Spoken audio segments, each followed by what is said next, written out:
Hello नमस्कार, मैं doctor Rajneesh Kumar आप सभी का एक बार फिर से हार्दिक स्वागत करता हूं। आज के वीडियो लेक्चर में हम बात करेंगे केबीएस पीजीटी हिंदी की पुस्तक वितान भाग 1 के वस्तुनिष्ठ प्रश्नों के ऊपर, जो कि अभ्यास के तौर पर आप सभी के सामने हमने प्रस्तुत करने का प्रयास किया है। इससे पहले हमने वितान भाग 1 पर जितने भी चैप्टर आपके पाठ्यक्रम में लगे हुए हैं उन पर सब्जेक्टिव तौर पर आपको वीडियो लेक्चर हमने उपलब्ध करवाया था। उम्मीद है कि आप सभी ने देखा होगा और आज के प्रैक्टिस सेट के माध्यम से आपका रिवीजन भी होगा कि वितान भाग 1 के टेक्स्ट पर आधारित किस तरीके से प्रश्न बन सकते हैं, उन प्रश्नों की प्रकृति क्या हो सकती है। हमने पूरी कोशिश की है कि जितने प्रश्नों को यहाँ पर बनाया है मैक्सिमम प्रश्न आपको इस पुस्तक में वो मिल जाएंगे और अलग अलग एंगल से बनाने का प्रयास किया है जिससे कि आपको हर तरीके का प्रश्न मिल जाए। तो इन सारे प्रश्नों को देखिए और रिवीजन के तौर पर देखिए, क्योंकि जो पाठ्यक्रम आपका है उसमें कुछ पोर्शन आपको टेक्स्ट पर आधारित तैयार करने हैं और कुछ पोर्शन हैं जिनमें हिंदी साहित्य का इतिहास आपको पढ़ना है।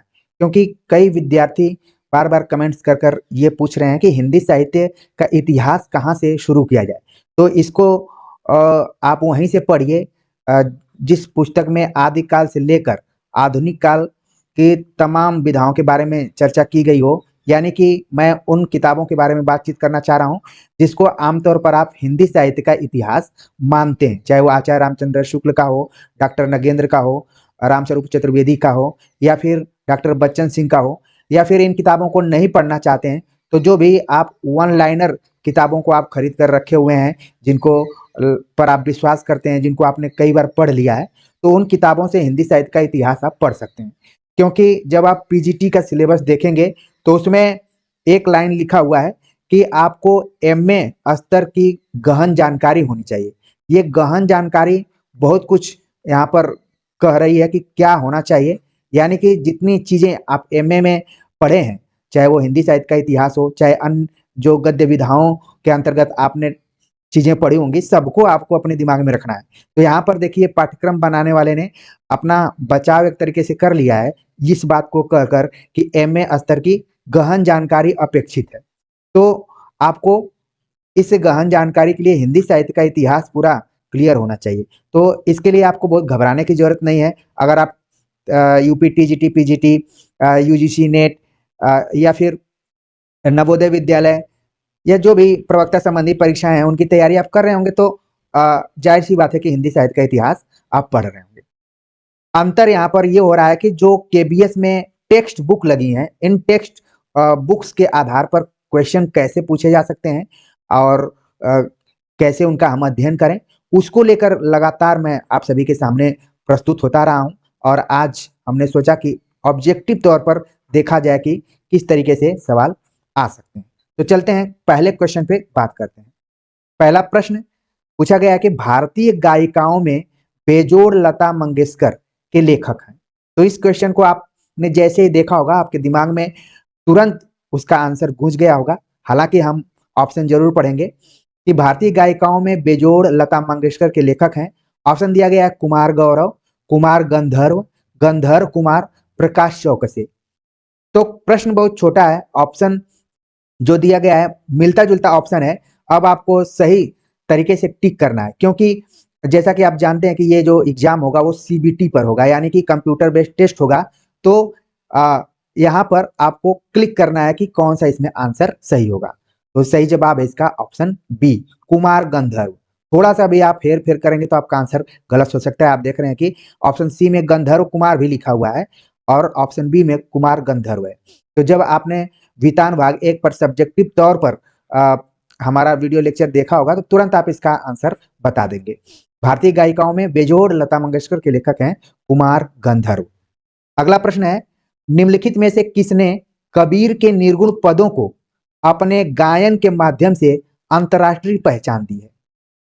ऑप्शन दिया गया पंकज उदास, गुलाम अली, कुमार गंधर्व, गंधर्व कुमार। तो आपके दिमाग में इसका बिल्कुल सही जवाब आ रहा है, ऑप्शन सी इसका सही जवाब है, कुमार गंधर्व, जिन्होंने कबीर के निर्गुण पदों को अपने गायन के माध्यम से अंतरराष्ट्रीय पहचान दी है। अगला प्रश्न है, कुमार गंधर्व ने लता के पहले किस गायिका को चित्रपट संगीत का बादशाह माना है? तो अगर आपने इस चैप्टर को पढ़ा होगा, अंदर तक पढ़ा होगा, तो जरूर इसका आपको आंसर आ रहा होगा। नहीं आ रहा है तो जो भी यहाँ पर आंसर होगा जरूर अपने दिमाग में आप रखिए। पूछा गया था प्रश्न, कुमार गंधर्व ने लता के पहले किस गायिका को चित्रपट संगीत का बादशाह माना है? ऑप्शन दिया गया है बेगम अख्तरी, नूरजहां, आलम आरा, उषा मंगेशकर। तो जब आप इस बुक को अच्छे से पढ़ेंगे तो तुरंत आपको सवाल का जवाब आ जाएगा। सही जवाब है ऑप्शन बी, नूरजहां का जिक्र कुमार गंधर्व ने किया है कि लता मंगेशकर जब गायन के क्षेत्र में नहीं थी तो नूरजहां नाम की एक गायिका थी जो चित्रपट संगीत में उनको बादशाह के तौर पर देखा जा रहा था, अच्छी गायिका के रूप में जाना जा रहा था। तो सही जवाब हो गया ऑप्शन बी। अगला प्रश्न है, लता जी की लोकप्रियता का कारण नहीं है। सवाल पर आपको ध्यान रखना है, नहीं पूछा गया है। लता जी की लोकप्रियता का कारण नहीं है। ऑप्शन दिया गया है गानपन, स्वरों की निर्मलता, नादमय उच्चार, कर्कशा। तो जिन बच्चों ने इस चैप्टर को कि लता मंगेशकर गायिकाओं में बेजोड़ है कुमार गंधर्व का पढ़ा होगा, तो कुमार गंधर्व ने लता मंगेशकर की लोकप्रियता के कई कारणों को गिनाया है। उसमें से कौन सा कारण नहीं है उसे हमें बताना है। इसका सही जवाब हो गया ऑप्शन डी। अच्छा, एक चीज आपको ध्यान में रखना होगा कि इसको बिना पढ़े भी आप बता सकते हैं कि ऑप्शन डी ही इसका सही जवाब होगा। अगर आईक्यू लेवल का थोड़ा सा आप प्रयोग करेंगे तो भी इसका सही जवाब आप बता देंगे। वैसे लोकप्रियता का कारण क्या रहा है? गानपन रहा है, स्वरों की निर्मलता रही है, नादमय उच्चार रहा है। तो ये तीनों ऑप्शन जो है वो लोकप्रियता के कारण रहे हैं लता जी के। कर्कशा जो है वो लोकप्रियता का कारण नहीं है। तो इस तरीके से इसका सही जवाब हो गया ऑप्शन डी। अगला प्रश्न है, अन अनभिषिक्त शब्द का अर्थ है। अनभिषिक्त शब्द का अर्थ है, ऑप्शन दिया गया है बादल, बेताज, साम्राज्ञी, गानपन। तो लता जी वाले ही चैप्टर में ये शब्द यूज हुआ है और कई बार आप देखते हैं कि ऐसे शब्दों पर आधारित भी क्वेश्चन पूछे जाते हैं। तो यहाँ पर अनभिषिक्त शब्द का अर्थ क्या है? तो इसका जो सही जवाब है ऑप्शन बी है, बेताज। ठीक है, बेताज बादशाह। तो यहाँ पर बेताज का मतलब है अनभिषिक्त। अगला प्रश्न है, राजस्थान की रजत बूंदे, राजस्थान की रजत बूंदे के लेख के रचनाकार हैं।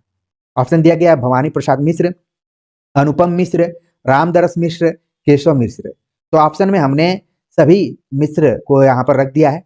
अब आपके दिमाग में तुरंत सवाल का जवाब आ गया होगा कि इसका सही जवाब है ऑप्शन बी, अनुपम मिश्र। ठीक है, भवानी प्रसाद मिश्र नहीं है, रामदरस मिश्र नहीं है, केशव मिश्र नहीं है, बल्कि राजस्थान की रजत बूंदे के रचनाकार हैं अनुपम मिश्र। तो इस तरीके से बी ऑप्शन को आपको टिक करना है। अगला प्रश्न है, राजस्थान की रजत बूंदे में लेखक ने वर्षा की मात्रा को नापने के लिए किस शब्द का प्रयोग किया है? जब आप राजस्थान की रजत बूंदे नामक चैप्टर को पढ़ेंगे तो वहां पर अनुपम मिश्र ने बताया है कि राजस्थान में वर्षा की मात्रा को नापने के लिए फला शब्द का प्रयोग किया जाता है। तो ऑप्शन दिया गया है उसमें से आपको देखना है, मापी, सेंटीमीटर, रेजा, वर्षा मापी। तो इसका जो सही जवाब है ऑप्शन सी इसका सही जवाब है कि राजस्थान में वर्षा की मात्रा को नापने के लिए जिस शब्द का प्रयोग किया जाता है वो है रेजा। तो इस शब्द को बिल्कुल अपने ध्यान में रखिए। अगला प्रश्न है, राजस्थान की रजत बूंदे में लेखक ने पानी के 3 रूपों का उल्लेख किया है, उनमें से कौन सा रूप नहीं है? जब इस चैप्टर को आप पढ़ेंगे तो आपके दिमाग में तुरंत इस सवाल का जवाब आ गया होगा कि अनुपम मिश्र ने राजस्थान की रजत बूंदे में पानी के 3 रूपों का जिक्र किया है, उसमें से कौन सा रूप ऑप्शन जो दिया गया है उसमें नहीं है? ऑप्शन दिया गया है पालर पानी, पाताल पानी, रेजाड़ी पानी, काला पानी। तो इसका जो सही जवाब है ऑप्शन डी, काला पानी जो है इसका जिक्र उन्होंने नहीं किया है, इस रूप का उल्लेख नहीं किया है। बाकी पालर पानी, पाताल पानी, रेजाड़ी पानी, इन तीनों पानियों का प्रयोग अनुपम मिश्र ने राजस्थान की रजत बूंदे नामक अपने निबंध या लेख में किया है। ठीक है, तो इसको आपको ध्यान में रखना है। आमतौर पर काला पानी की सजा के तौर पर यह शब्द का बार बार प्रयोग किया जाता है। तो ये जो शब्द है यहाँ पर वो राजस्थान की रजत बूंदे में कहीं प्रयोग नहीं हुआ है। अगला प्रश्न है, आज भी खड़े हैं तालाब, आज भी खड़े हैं तालाब के लेखक हैं। ऑप्शन दिया गया है भवानी प्रसाद मिश्र, अनुपम मिश्र, रामदर्श मिश्र, केशव मिश्र। तो तुरंत आपके दिमाग में इसका सही जवाब आ गया होगा, ऑप्शन बी अनुपम मिश्र। काफी फेमस ये पुस्तक रही है अनुपम मिश्र की, तो इसको बिल्कुल आप ध्यान में रखिए। हालांकि जितने क्वेश्चंस को मैंने यहाँ पर बनाने का प्रयास किया है, आप सभी के सामने प्रस्तुत करने का प्रयास किया है, वो हर एंगल से बताने का प्रयास किया है कि किसी तरीके से कोई भी एंगल छूटे ना, कहाँ से सवाल बन सकता है। क्योंकि वितान भाग एक बहुत छोटी सी पतली सी बुक है, उसमें से बहुत ज्यादा क्वेश्चन नहीं उठ सकते हैं, जितने उठने चाहिए हमने आपके सामने रखने का प्रयास किया है। चलते हैं आगे बात करते हैं। अगला सवाल है कि अनुपम मिश्र का संबंध किस क्षेत्र से है। ऑप्शन दिया गया है संगीत, पर्यावरण, शिक्षा, पत्रकारिता। तो जैसे ही आपने अनुपम मिश्र का नाम सुना, उसके पहले आपके दिमाग में इनकी दो भी खास रचनाएं हैं, राजस्थान की रजत बूंदे या फिर आज खड़े हैं तालाब, आज भी खड़े हैं तालाब। तो तुरंत आपके दिमाग में आ गया होगा कि अनुपम मिश्र का संबंध ऑप्शन बी यानी कि पर्यावरण से संबंधित है। तुरंत आपको ध्यान में रखना है। अगला प्रश्न है, आलो आंधारी रचना किस विधा में है। आलो आंधारी नाम की रचना आपके वितान भाग एक में लगी हुई है, और ये किस टाइप की रचना है। जब हमने सब्जेक्टिव तौर पर इस पर बातचीत किया था, तुरंत बताया था कि किस विधा में है। ऑप्शन दिया गया है उपन्यास, कहानी, आत्मकथा, यात्रावी। तुरंत आपके दिमाग में इसका सही जवाब आ रहा है कि आलो आंधारी नाम की जो रचना है वो आत्मकथा विधा में है। लिखा हुआ है पुस्तक में कि आत्मकथा का एक छोटा सा अंश यहाँ पर प्रस्तुत किया गया है। तो आपके दिमाग में तुरंत आ गया होगा कि हाँ बिल्कुल, आलो आंधारी नाम की जो रचना है वो आत्मकथा का एक अंश है, यानी कि आत्मकथा है। अगला प्रश्न है, आलो आंधारी किसकी आत्मकथा है। अब यहाँ पर डायरेक्ट बताया जा रहा है कि ये आत्मकथा है। किसकी आत्मकथा है। ऑप्शन दिया गया है Baby Bano, Baby Haldar, Baby Alo, इनमें से कोई नहीं। तो आपके दिमाग में आ गया होगा कि आलो अंधारी किसकी आत्मकथा है। बिल्कुल सही जवाब है आप सभी का कि ऑप्शन बी बेबी हालदार। बेबी हालदार जो है आलो अंधारी की आत्मकथा के रूप में यहाँ पर है। बेबी हालदार की आत्मकथा है आलो अंधारी नामक रचना में। अगला प्रश्न है, आलो अंधारी कथा की नायिका है। क्योंकि हमने हर एंगल को देखने का प्रयास किया है, यहाँ पर भले एक प्रश्न दूसरे प्रश्न से कोरिलेट कर रहे हों, दूसरे से जुड़े हुए हों, लेकिन मेरी हमेशा ये मान्यता रही है कि अगर आप फाइनल एग्जाम में बैठेंगे तो हर प्रश्न आपके लिए अगर अलग अलग क्षेत्र से रहेंगे तो वहां पर आप कैच कर लें। क्योंकि प्रैक्टिस करने का मतलब ये है कि फाइनल एग्जाम में आप अच्छा परफॉर्मेंस करें। तो आलो आंधारी कथा की नायिका कौन है, आपने ऑप्शन देख लिया होगा। ऑप्शन दिया गया था आलो आंधारी देवी लता। तो इसका जो सही जवाब है ऑप्शन सी बेबी, और इसका अगर पूरा नाम आप पढ़ें तो हालदार यहाँ पर जोड़ सकते हैं। लेकिन कई बार क्वेश्चन इस टाइप से भी आ जाते हैं। ध्यान रखिए, आलो आंधारी कथा की नायिका है बेबी। अगला प्रश्न है, आलो आंधारी मूलतः किस भाषा में लिखित है। इसका जिक्र जब आप इस चैप्टर को पढ़ेंगे तो वहां पर किया गया है कि ये मूलतः किस भाषा में है। ऑप्शन दिया गया है मराठी, बांग्ला, तमिल, मलयालम। तो आलो आंधारी नाम की जो आत्मकथा है बेबी हालदार द्वारा लिखी गई। सही जवाब है ऑप्शन बी, बांग्ला में मूल रूप से लिखी गई है। अगला प्रश्न है, आलो आंधारी का हिंदी में अनुवाद किया है। ऑप्शन दिया गया प्रबोध कुमार, सुबोध कुमार, प्रभास कुमार, सुभाष कुमार।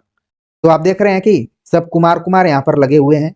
बस थोड़ा सा भी आप इधर उधर हुए तो ये तलवार की धार पर चलने जैसा ऑप्शन है। आलो आंधारी का हिंदी में अनुवाद किसने किया है, आपके दिमाग में बिल्कुल सही जवाब आ रहा है ऑप्शन ए प्रबोध कुमार नाम के व्यक्ति ने हिंदी में अनुवाद किया है। जबकि ये आलो आंधारी किसमें है, बांग्ला में लिखी गई है। अगला प्रश्न है, शिवपुत्र साधिरमैया कामकली, शिवपुत्र साधिरमैया कामकली निम्नलिखित में से किसका वास्तविक नाम है। ऑप्शन दिया गया है कुमार गंधर्व, अनुपम मिश्र, बेबी हालदार, इनमें से कोई नहीं। तो बिल्कुल आप लोगों ने सही जवाब इसका दिया है कि कुमार गंधर्व का पूरा नाम यानी कि वास्तविक नाम जो है वो है शिवपुत्र साधी रमैया। अगला प्रश्न है, निम्नलिखित में से असत्य नहीं है। निम्नलिखित में से असत्य नहीं है। तो देखिए क्वेश्चन घुमाकर पूछा गया है, असत्य नहीं है यानी कि सत्य है, ये आपको बताना है। ऑप्शन दिए गए हैं, कुमार गंधर्व का संबंध कर्नाटक से, अनुपम मिश्र का संबंध राजस्थान से, बेबी हालदार का संबंध पश्चिम बंगाल से, बेबी हालदार का ही संबंध गुड़गांव से। तो यहाँ पर हमें बताना है कि असत्य नहीं है मतलब सत्य है। तो इसका जो सही जवाब है, बहुत टेक्निकल ये क्वेश्चन है, इसका सही जवाब है ऑप्शन ए, कुमार गंधर्व का संबंध कर्नाटक से रहा है। ये ऑप्शन सही है, बाकी तीनों ऑप्शन क्या है, गलत है। अनुपम मिश्र आप देखेंगे तो इनका संबंध महाराष्ट्र से रहा है, बेबी हालदार का जम्मू एंड कश्मीर से रहा है। ठीक है, तो ये ऑप्शन हो गया सही हो गया। इसका सही जवाब है कुमार गंधर्व का संबंध कर्नाटक से है। अगला प्रश्न है, आलो अंधारी का शाब्दिक अर्थ है। ऑप्शन दिया गया है, अंधेरे का प्रकाश, अंधेरे का उजाला, उजाले का अंधेरे, इनमें से कोई नहीं। तो जैसे ही आलो अंधारी नाम की रचना को आप पढ़ेंगे तो वहां पर स्टार बनाकर दिया गया है कि इसका शाब्दिक अर्थ क्या है। ऑप्शन देखिए, आपने देख लिया, ऑप्शन बी इसका सही जवाब है, अंधेरे का उजाला। अंधेरे का उजाला, काफी ये सार्थक आप देख रहे हैं कि अर्थ निकल रहा है, आलो अंधारी का अंधेरे का उजाला। अगला प्रश्न है, निम्नलिखित में से आलो अंधारी का पात्र नहीं है। जब आलो अंधारी नाम की आत्मकथा को पढ़ेंगे तो इसमें कई पात्रों का जिक्र किया गया है। पूछा जा रहा है कि कौन सा ऐसा पात्र ऑप्शन में नहीं है। सुनील, तातुष, सुनीति, अनिल। इसका जो सही जवाब है ऑप्शन डी, अनिल नाम का पात्र इसमें नहीं है। बाकी ऊपर के जो तीनों पात्र हैं वो आलो अंधारी में हैं, मौजूद हैं। अगला प्रश्न है, बंगला दीदी माँ का हिंदी में अर्थ है।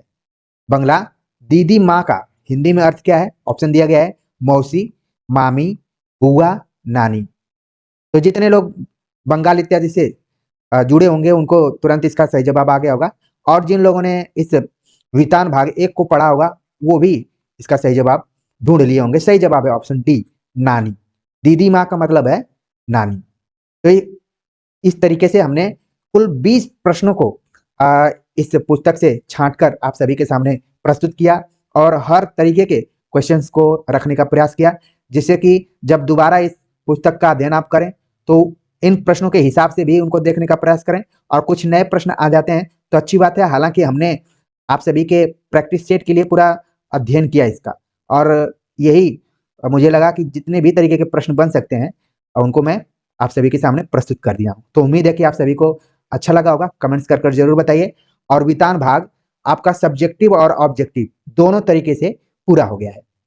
बाकी आप अपनी तैयारी करते रहिए, मैं अपने स्तर पर आप सभी को दृष्टि प्रदान करता रहूंगा। और मुझे जहां तक उम्मीद है कि अगर आप मन से यहाँ जुड़े रहेंगे तो निश्चित तौर पर केवीएस में पीजीटी प्रवक्ता के तौर पर आप सफल होंगे, और कमेंट्स कर जरूर हमें बताएंगे कि हमारा चयन हो गया है। इसी उम्मीद से, इसी बंधन से मैं आप सभी से जुड़ा हुआ हूँ, और मुझे पूरी उम्मीद है कि ये मेरा सपना पूरा होगा। तो मिलते हैं एक नए टॉपिक के साथ, तब तक के लिए नमस्कार।